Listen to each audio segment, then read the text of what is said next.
The Galactic Council chamber fell silent as Ariel's father signed the contract. At 19 standard years, she was being sold. There was no gentler word for it to Arthur Chen, a human farmer from the agricultural colony of New Terra. The price? Enough credits to save her family's failing mining operation on Kepler 4-4-B. Ariel had seen Arthur only once, via hologram. He was older, perhaps 35, with weathered skin and calloused hands that spoke of manual labor. In an age where automation handled everything, he chose to work the soil himself. The other species in the galaxy found it primitive. Ariel found it terrifying. Humans, her Zilkari mother had whispered, her scales shifting to a worried purple. Their unpredictable daughter. Not like us. Not civilized.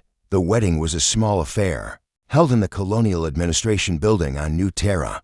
Ariel wore a simple white dress, human tradition dictating the color. Arthur stood beside her in a clean suit that looked uncomfortable on his broad frame, his dark hair neatly combed for perhaps the first time in months. When the magistrate pronounced them bonded, Arthur didn't kiss her. He simply nodded, a gesture of respect that somehow made Ariel feel even more like a purchased commodity. The transport ride to his farm was silent. Ariel stared out the window at endless fields of golden grain swaying beneath 3 moons. New Terra was beautiful in a wild, untamed way that made her home colony seem sterile by comparison. Here, Arthur finally said as they pulled up to a modest house surrounded by agricultural equipment and storage silos. "This is home." Ariel stepped out, her ceremonial shoes sinking slightly into the rich, dark soil. The air smelled different here, earthy, alive. Nothing like the recycled atmosphere she'd known all her life. Arthur led her inside without fanfare. The house was simple but comfortable, filled with wooden furniture that he'd clearly made himself. Real wood, not synthetic. On any other world, it would have been a luxury. Here, it was just practical. "Your room," he said, opening a door to a spacious bedroom with windows overlooking the fields. "You'll have your privacy." "I won't. I mean, this arrangement, I know you didn't choose it." Ariel blinked, surprised. "You didn't choose it either." Arthur's laugh was bitter. "I chose to help your father. Chose to offer a solution. Maybe that makes me a fool." He left her then, and Ariel sank onto the bed, exhausted and confused. This wasn't what she'd expected. She'd prepared herself for demands, for expectations, for the loss of autonomy that came with being sold. Instead, she'd found, what, kindness? Indifference? The next morning, Arthur was gone before dawn. Ariel found a note in the kitchen. "Make yourself comfortable. Food in the synthesizer. Don't go past the western fence. Wild prairie cats." For 3 days, she barely saw him. He worked the fields from sunrise to sunset, came home dirty and tired, ate in silence, and disappeared into his own room. Ariel wandered the house like a ghost, uncertain of her place, uncertain of everything. On the 4th day, Arthur came home early. "Come with me," he said simply. Ariel followed him outside to a massive barn she hadn't yet explored. When he opened the doors, her breath caught. Inside was a ship. Not just any ship, a custom-built exploration vessel. Sleek and beautiful, with quantum drives and deep space capabilities that most governments couldn't afford. The hull bore a freshly painted name, Ariel's Freedom.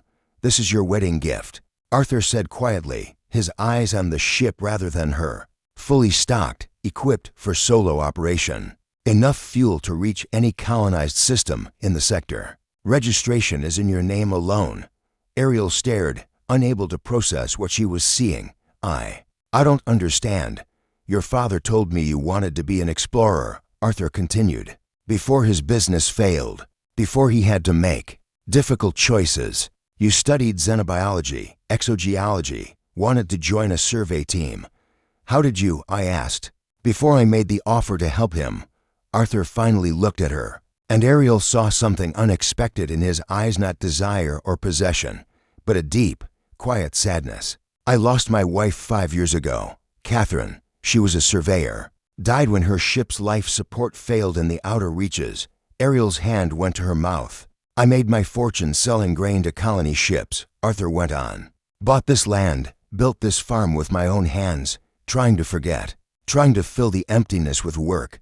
He gestured to the ship. "When your father's distress call went out, looking for someone to take you off his hands in exchange for credits. I saw a chance to do something Catherine would have approved of. You bought me to set me free?" Ariel whispered. "I offered your father a contract that would save his family. The contract states, you're my wife for legal purposes. It protects you, gives you rights to half of everything I own. But it also states you're free to leave anytime, for any reason, with no obligation." Arthur's voice was steady but soft. "The ship is yours. Stay here if you want a safe place to rest between expeditions. Or don't, your choice. Always your choice." Ariel walked slowly to the ship, running her hand along the cool hull. It was real. All of it was real. She turned to Arthur, the strange human who had purchased her freedom with the guise of marriage. "Why?" she asked, tears streaming down her face. Arthur smiled, sad and genuine. "Because someone should get to live their dreams. Catherine can't anymore. But you can."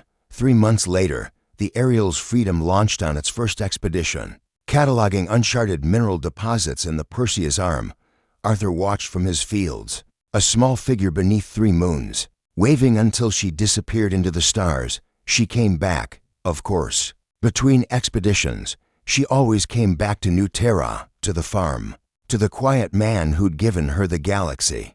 They worked the fields together sometimes, her hands growing calloused like his, and she told him stories of distant worlds and alien skies. And when the Galactic Council asked how humanity had produced such fearless explorers, Ariel told them the truth, because sometimes, in the vast darkness of space, a human would see someone trapped and simply choose to set them free, because that's what humans did.